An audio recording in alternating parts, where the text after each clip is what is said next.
So I wanted to go ahead and make a video so there's no question. All right, so paint loss. All right, let's take a look over here. All right, we're on the right side, looking really good on the right side. Now we're going to go to the left side. Okay, looks pretty good. Now the next thing I want to show you is the back, where there is some paint loss, okay?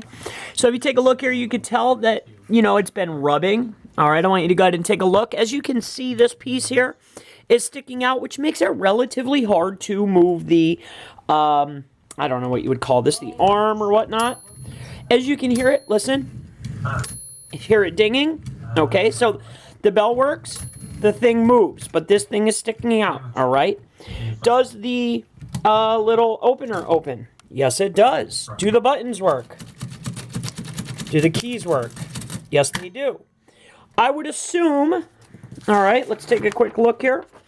So there's no question, I know that typewriter enthusiasts are very particular. So here, let me put this in here. Okay, ready? All right. So, does it work? Look at, yes. All right, so it dings, it moves. Here's the space bar. That's the issue. Look at nothing, no movement. There's that. Okay, so there's no question. The case has seen better days, but it does work. It does not lock very well. See, it's messed up, it's broken. So, there it is. It's been a pleasure. Middleman LLC.